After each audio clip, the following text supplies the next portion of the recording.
Hello టెల్చి people ఎలా ఉన్నారు? So షాంగ్రీలా frontier 25 episodes తోటైతే ఈ వీక్లోనే ఎండ్ అయిపోయింది. ఇది కూడా చూసుకుంటే మీకు అక్టోబర్లో స్టార్ట్ అయిందనమాట. అక్టోబర్ 1లో like Frieren, Apothecary Diaries వాటితో పాటే అండ్ ఇది 25 ఎపిసోడ్స్ తోటి ఈ వీక్ ఎండ్ అయిపోయింది. అండ్ ఈ వీడియోలో దీని సీజన్ 1 రివ్యూ మాట్లాడుకోబోతున్నాం. అంతేకాకుండా దీని సీజన్ 2 కూడా అనౌన్స్ అయింది. అంతేకాకుండా రిలీజ్ డేట్ కూడా తెలిసిపోయింది. వాళ్ళైతే చాలా ఫాస్ట్గా ఉన్నారు. స్టూడియో C2C చూసుకుంటే యానిమే ప్రాజెక్టు వాళ్ళకి చాలా బాగా పెద్ద ప్రాజెక్ట్ అయ్యేలాగా ఉంది. అందుకే వాళ్ళైతే చాలా త్వరగా అయితే తీసుకొస్తున్నారు అనమాట సీజన్ 2 చూసుకుంటే. దాని గురించి వీడియో ఎండింగ్లో మాట్లాడుకుందాం. ఇప్పుడు మనం ఈ సీజన్ 1 యొక్క రివ్యూ విషయానికి వెళ్ళిపోదాం. సో ఫస్ట్ ఆఫ్ ఆల్ ఈ యానిమే ప్రెమిస్ విషయానికి వెళ్ళిపోతే మన మెయిన్ హీరో హిజిటోమే అనమాట. సో తను చూసుకుంటే గేమర్ అనమాట. తన పేరు సన్రాకు. సో ఎప్పుడు చూసినా పిచ్చి పిచ్చి గేమ్స్, దరిద్రపు గేమ్స్, అసలు ఎవడు ఆడకుండా ఫెయిల్ అయిపోయిన గేమ్స్ అయితే ఆడుతూ ఉంటాడు. అండ్ వాటిల్లో మనోడు బాగా పెద్దోడు అనమాట అందరికంటే. సో అలా ఆడి ఒకరోజు సడన్గా ఒక గాడ్ టైర్ గేమ్, తోపు గేమ్ అయిన షాంగ్రీలా ఫ్రంటియర్ అయితే ఆడతాడనమాట ఒకరు సజెస్ట్ చేయడం వల్ల. సో ఆ గేమ్లోకి ఎంటర్ అయిన తర్వాత ఆ గేమ్ను చూడంగానే ఇంప్రెస్ అయిపోతాడు. And at the same time దాంట్లో అయితే అన్నీ క్లియర్ చేసి చాలా తోపు అవ్వాలనుకుంటాడు. సో స్టోరీ అయితే ఇలా ముందుకెళ్తూ ఉంటుంది. సో ఈ 25 ఎపిసోడ్లలో నాకు ఏమనిపించిందంటే ఒక మంచి యానిమే. సో ఇది చూసి ఒక ఫ్యాంటసీ, ఒక అడ్వెంచర్, ఒక వీడియో గేమ్ టైప్ ఆఫ్ యానిమేస్లో జనర్స్ ఉంటాయి కదా.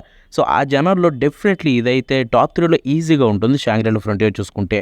So game type of based anime అంటే అందరికి ఫస్ట్ గుర్తొచ్చేది ఏంటి? Sword art online.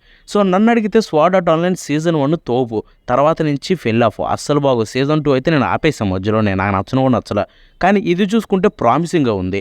ఎందుకంటే మనకి స్టార్టింగ్ నుంచి కూడా ఎండ్ వరకు 25 ఎపిసోడ్లు కూడా ఒక మంచి ఎంటర్టైన్మెంట్ అయితే కలిగించాయన్నమాట. కొంచెం స్లోగా ఉంటుంది బట్ స్టిల్ మంచి ఎంటర్టైన్మెంట్ అయితే కలిగించింది. అండ్ ఒక గ్రేట్ సీన్స్ అయితే ఉంటాయి. ఎస్పెషల్లీ ఫైట్స్ మాత్రం చించి పడేశారు. కొన్ని ఫైట్స్ అయితే క్రేజీ. ఎస్పెషల్లీ వెదర్ మోన్ తోటి ఉండే ఫైట్ అయితే చాలా ఎపిసోడ్లు ఉంటుంది. బట్ లిటరల్లీ చాలా అంటే చాలా ఎంటర్టైనింగ్. సో నన్ను అడిగితే మాత్రం దీంట్లో ఫైట్లు అయితే గాట్ అయ్యారు, దాంట్లో ఎటువంటి డౌట్ లేదు. అండ్ యానిమేషన్ విషయానికి వెళ్ళిపోతే యానిమేషన్ ఈ హాట్ టేక్ అని చెప్పాలి. బికాస్ షాంగ్రీలా ఫ్రంటియర్కి సర్ప్రైజింగ్లీ గ్రేట్ యానిమేషన్ ఉంది. గుడ్ కూడా కాదు, గ్రేట్ యానిమేషన్. ఎస్పెషల్లీ కొన్ని ఫైట్స్ చెప్పాను కదా వెదర్మెన్ ఫైట్ అని చెప్పి, ఆ ఫైట్లో ఉండే యానిమేషన్ మాత్రం డెఫినెట్లీ తోపు అంతే. ఎస్పెషల్లీ ఆ యానిమేషన్, ఆ క్రిస్ప్ యానిమేషన్ అండ్ ఆ డిజైన్, వెదర్మెన్ డిజైన్ ఏదైతే ఉందో భయ చెప్తున్నా, అది గీయడం చాలా కష్టం. అంటే దాంట్లో ఉండే డీటెయిలింగ్స్ కావచ్చు, వాళ్ళు దాన్ని యానిమేట్ చేసిన విధానం కావచ్చు, లిటరల్లీ ఆ ఫ్రేమ్ రేట్ కూడా వాళ్ళు పెంచారు. ఆ ఎపిసోడ్ చూస్తే మీకే అర్థమవుతుంది ఎంతో ఎఫర్ట్ పెట్టారు ఆ ఫైట్ మీద, అది ఈజీగా అర్థమైపోతుంది. సో అలాంటి ఎన్నో గ్రేట్ ఫైట్స్ ఉన్నాయి, ఎన్నో మూమెంట్స్ కూడా ఉన్నాయి. But most of the time మీకు ఇది ఓన్లీ మెయిన్ పార్ట్స్ మీదే అది ఫోకస్ చేసి ఉండకుండా స్టోరీ అనేది సింపుల్గా వెళ్ళిపోతూ ఉంటుంది.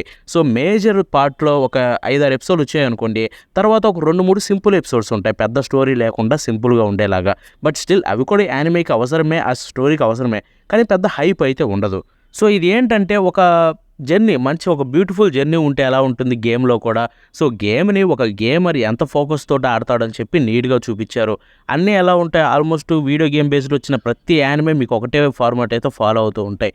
వస్తారు, కొంతసేపు 2-3 ఎపిసోడ్లు ఆడతారు, తర్వాత మెయిన్ బాస్ వస్తాడు, వాడితో ఫైట్ చేస్తారు, లేకపోతే పెద్ద విలన్స్ వస్తారు, వాళ్ళతో ఫైట్ చేస్తారు. ఇలాగే ఉంటుంది. ఎక్కడ కూడా హీరో క్యారెక్టరు డెవలప్ అవ్వడం, సో మన ఆ వీడియో గేమ్లో వాడి లెవెల్స్ పెంచుకోవడం, సో దీని మీద ఎక్కువ ఫోకస్ చేయరు. ఫోకస్ చేసినా టూ మచ్గా ఫోకస్ చేసి వాడి గురించి చూపిస్తారు. సో ఇలాగుంటాయి అనమాట 2 బేసెస్. ఇక్కడ షాంగ్రీలా ఫ్రంటియర్ చూసుకుంటే అలా కాదు, మీకు రెండింటిని మిక్స్ చేస్తుంది. మెయిన్ స్టోరీ కనెక్షన్స్ అయితే ఈజీగా పెడుతుంది, కొంచెం సస్పెన్స్ అయితే ఇస్తుంది.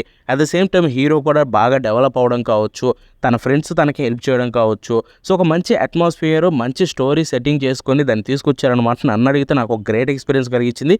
మేబీ చూద్దాం, సీజన్ 2 వచ్చిన తర్వాత మీకైతే చెప్తానమాట ఇది నా ఫేవరెట్ వీడియో గేమ్ యానిమేనా కాదా అని చెప్పి. ఎందుకంటే సీజన్ 1కి నేను జడ్జ్ చేయను.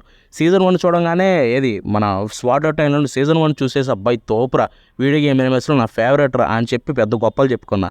సీజన్ 2లోకి దిగితే రాడ్ అనిపించింది, అమ్మటే వదిలేసా యానిమేని. చూద్దాం ఇది కూడా అలాగే అనిపించకుండా సీజన్ 2 నాకు ఇంకా ఎంటర్టైన్మెంట్ కలిగిస్తే డెఫినెట్లీ ఇది నా ఫేవరెట్ అయిపోతుంది వీడియో గేమ్ యానిమేస్లో. అండ్ ఇప్పుడు ఎపిసోడ్ 25 తోటి వీళ్ళైతే ఎండ్ ఇచ్చారు కదా సీజన్ 1కి.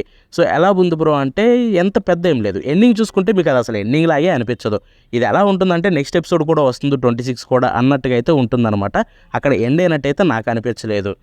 సింపుల్గా ఒక ఫ్లోలో అయితే తీసుకెళ్ళిపోతాడు అనమాట స్టోరీని. లాస్ట్ ఎపిసోడ్ కాబట్టి కొంచెం ఏదైనా హైప్ మూమెంట్ పెట్టి ఉండడమో, లేకపోతే ఏదైనా సస్పెన్స్ పెట్టి ఉండడమో ఇలాంటివి ఉండుంటే బాగుండేమో అనిపించింది. బట్ అందరూ అదే చేస్తున్నారు కదా, మనం అలా చేయకుండా సింపుల్గానే ఎపిసోడ్ ఎండ్ చేద్దాం, ఎలాగో త్వరలోనే సీజన్ 2 కూడా వస్తుంది కదా అనుకున్నారేమో స్టూడియో వాళ్ళు. ఆ ఎపిసోడ్ 25కి అయితే పెద్ద హైప్ అయితే ఇవ్వలేదు, దాంట్లో మేజర్గా ఏమీ కూడా జరగలేదు, సింపుల్గా అయితే ఉంటుంది. మనోడు యాజ్ యూజువల్ క్వెస్ట్కి వెళ్ళి అదే కొన్ని సంపాదించడం కోసం అయితే వెళ్ళి వాటిని ఓడించడం, సో సింపుల్గా ఉంటుంది 25th ఎపిసోడ్ చూసుకుంటే. సో ఓవరాల్ సీజన్ నేను చెప్పినట్టుగా నాకు చాలా బాగా నచ్చింది. యానిమేషన్ మాత్రం తోపు చెప్పినట్టుగానే. ఇప్పుడు వాయిస్ యాక్టింగ్ గురించి వెళ్ళాలి భయ్య, ఇది ద మెయిన్ థింగ్ అని చెప్పాలి. వాయిస్ యాక్టింగ్ తోపు లెవెల్, ఎస్పెషల్లీ ఎముల్ ఉంటుంది. సో ఎముల్కి ఇచ్చిన రీనా అయితే తను చించి పడేసింది. అసలు ఆ వాయిస్ యాక్టింగ్ ఏంటి భయ్య, క్యూట్ అంటే క్యూట్, ఎమ్మటే ఫ్యాన్ అయిపోతారు ఎముల్కి చూసుకుంటే ఆ వాయిస్ వల్లే. ఆ తర్వాత సన్రాకుకి ఇచ్చిన యోమా తను కూడా చించి పడేశాడు. సో ఇక్కడ వీళ్ళిద్దరిని ఎందుకు మెన్షన్ చేశానో తెలుసా, మన సన్రాకు వాయిస్ యాక్టర్ అయిన యోమా అండ్ ఎముల్ వాయిస్ యాక్టర్ అయిన రీనా, వీళ్ళిద్దరు అయితే రియల్ లైఫ్లో పెళ్లి చేసుకున్నారనమాట. ఎస్, మీరు వింటుంది రిజ్బే. అండ్ యానిమేలో కూడా చూసుకుంటే వాళ్ళిద్దరి మధ్య ఉండే ఆ బాండింగ్ ఏదైతే ఉందో హస్బెండ్ అండ్ వైఫ్ లాగే ఉంటారు. ఇన్ఫ్యాక్ట్ అక్కడ సన్రాకు ఒక మనిషి, ఎములేమో ఒక అనమాట, తన చిన్న ఒక స్టోరీలో ఉండే ఎన్పిసి అండ్ తను ఒక ర్యాబిట్. కానీ వాళ్ళిద్దరి మధ్య బాండింగ్ ఏదైతే ఉందో మామూలుగా ఉండదు, మీరు చూస్తే అర్థమైపోతుంది. So every voice actor did a great job అని నాకు చెప్తే నన్ను అడిగితే మాత్రం పర్ఫెక్ట్ క్యాస్టింగ్ ఈ యానిమేకి. C2C స్టూడియో డెఫినెట్లీ మైండ్లో ఫిక్స్ అయిపోయినట్టున్నారు. ఎవ్రీథింగ్ అన్నిట్లో కూడా చూసుకుంటే గ్రేట్ అనిపించాలి, ఎక్కడ తగ్గకూడదని చెప్పి. ఎస్పెషల్లీ వాయిస్ యాక్టింగ్ ఏదైతే ఉందో ప్రతి క్యారెక్టర్కి పర్ఫెక్ట్గా సెట్ అయింది. ప్రతి ఒక్కరు చించి పడేశారు, అసలు చిన్న డౌట్ కూడా నేనైతే పెట్టిన అవసరం లేదు అక్కడ. అండ్ మ్యూజిక్ విషయానికి వెళ్ళిపోతే OSTలు అన్నీ అదిరిపోయాయి. 1-2 అయితే ఎస్పెషల్లీ తోపు ఉంటాయి. అండ్ మిగతా వాటి కొన్ని ఒకటి చిన్నవి అంత బాగా అనిపించవు, కానీ but most of the time OSTలు కూడా చాలా బాగున్నాయి. ఇక ఓపెనింగ్ అండ్ ఎండింగ్ గురించి ఇక్కడ ఇది కూడా మాట్లాడుకోవాలి, main part. So opening and ending చూసుకుంటే రెండు ఉన్నాయి. 2 ఓపెనింగ్స్ 2 ఎండింగ్స్. ఈ రెండిట్లో అంటే ఓపెనింగ్ రెండిట్లో చూసుకుంటే విజువల్స్ తోపు లెవెల్, ఎస్పెషల్లీ కొన్ని స్లో మోషన్ షాట్స్ ఉంటాయన్నమాట మనోళ్ళు నడిచేటప్పుడు, సో ఫైట్ చేసేటప్పుడు కావచ్చు, అండ్ ఆ ట్రాన్సాక్షన్స్ ఉంటాయి. సో వీటిని చూపించిన విధానం అండ్ ఆ యానిమేషన్ క్వాలిటీ ఏదైతే ఉందో ఓపెనింగ్ సాంగ్స్లో గాడ్ టైర్ చెప్తున్నా, పిచ్చెక్కిచ్చేస్తాయి ఓపెనింగ్స్ విజువల్స్ మాత్రం. సాంగ్స్ విషయానికి వెళ్ళిపోతే రీసెంట్ టైమ్స్లో నేను విన్న one of the best and greatest songs అవి చూసుకుంటే 2 ఓపెనింగ్ సాంగ్స్ తోపే, ఎక్కడ తక్కువ. ఎస్పెషల్లీ ఫస్ట్ది అయితే నాకు ఫేవరెట్ అనమాట. అండ్ ఎండింగ్ విషయానికి వెళ్ళిపోతే ఫస్ట్ ఎండింగ్ బాగుంటుంది, విజువల్స్ కూడా బాగుంటాయి, బట్ నేనైతే దాన్ని పెద్ద గొప్పగా అనుకోలేదు. కానీ సెకండ్ ఎండింగ్ సాంగ్ ఏదైతే ఉందో దట్స్ ద బెస్ట్ అని చెప్పాలి. నేను దాని గురించి చెప్పాను కూడా, top 5 ending songs in January అని చెప్పి దాని గురించి చెప్పాను కూడా సెకండ్ ఎండింగ్ గురించి. అండ్ విజువల్స్ కూడా దాంట్లో చాలా బాగుంటాయి, సింపుల్గా ఉంటాయి, స్లైడ్ షో టైపు, చాలా బాగుంటాయి విజువల్స్ కూడా చూసుకుంటే. సో ఇదన్నమాట దీని యొక్క హోల్ రివ్యూ. సీజన్ 1 చూసుకుంటే నేను అనుకున్నది ఏంటని చెప్పి మీరేమనుకున్నారు ఇది చూస్తుంటే కింద కామెంట్స్లో తెలపండి. ఇప్పుడు సీజన్ 2 విషయానికి వెళ్ళిపోదాం. సో సీజన్ 2 చూసుకుంటే వాళ్ళైతే అనౌన్స్ చేశారనమాట, సిరీస్ సీజన్ 1 ఎండ్ అయిపోగానే సీజన్ 2 అనౌన్స్ చేశారు. అంతేకాకుండా ఎప్పుడు తెలుసా, ఫాల్లో. ఎస్, మీరెంత షాక్ అయ్యారో నేనంతే షాక్ అయ్యా. ఫాల్ 2024 అంటే అక్టోబర్ టైంలోనే రిలీజ్ కాబోతుందన్నమాట దీని సీజన్ 2. అది వినంగానే నాకు ఫ్యూజులు ఎగిరిపోయాయి. వెంటనే మై హీరో అకాడమీ గుర్తొచ్చింది. రీసెంట్ టైమ్స్లో వస్తున్న యానిమేస్లో ఒకే ఒక్క యానిమే నాన్ స్టాప్గా తీసుకొస్తున్నది మై హీరో అకాడమీ అనే కొన్ని మంత్స్ గ్యాప్ తోటి, అది కూడా చూసుకుంటే 24+ ఎపిసోడ్స్ తోటి. So my hero academy season 3 release అయినప్పుడు 24 ఎపిసోడ్స్, తర్వాత కొన్ని నెలలకే 4 నెలలకే సీజన్ 4 కూడా రిలీజ్ చేశారు, అది 24. సో అలాగే ఇక్కడ నేను చెప్పేది ఏంటంటే 12 ఎపిసోడ్స్కి 4 నెలల్లో రిలీజ్ చేయడం గొప్ప విషయం కాదు, ఎందుకంటే వాళ్ళు ఆల్రెడీ రెడీ చేసి పెట్టుకుంటారు కాబట్టి అది పెద్ద మ్యాటరే కాదు. కానీ ఇక్కడ షాంగ్రీ-లా ఫ్రంటియర్ చూసుకుంటే 25 ఎపిసోడ్లు సీజన్ 1, రేపు వచ్చే సీజన్ 2 కూడా ఇది 24 ఎపిసోడ్లే పైరే. అదే ఎస్, మీరు వింటుంది నిజమే. సో సీజన్ 2 కూడా చూసుకుంటే 24 or 25 ఎపిసోడ్స్ ఉంటాయి, అది ఈజీ, అది ఫిక్స్ కూడా అయిపోయింది. వాళ్ళు చెప్పేశారు, ఎవరు ప్రొడక్షన్ వాళ్ళు చూసుకుంటే 2 కన్సిక్యూటివ్ కోర్స్ అనమాట. సో 2 కన్సిక్యూటివ్ కోర్స్ అంటే ఆల్రెడీ అర్థమైపోయి ఉంటుంది. ఎస్, 2 వరుసగా వేస్తారు, that means only 1 week gap తోటే ఫస్ట్ 12 ఎపిసోడ్లు, తర్వాత 12 or 13 ఎపిసోడ్లు అయితే వేస్తారనమాట. దట్ మీన్స్ ఇది కూడా 24-25 ఎపిసోడ్లు ఉండబోతుంది. సీజన్ 2 కూడా ఫాల్ 2024లో స్టార్ట్ కాబోతుంది.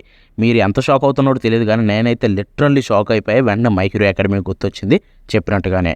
సో చూసారు కదా, ఇదే వాటి వీడియో. ఈ వీడియో మీకు నచ్చితే లైక్ షేర్ చేయండి, అంతే కాకుండా కామెంట్స్ తెలపండి. సో మళ్ళీ షో ఉంటుంది, బాబాయ్.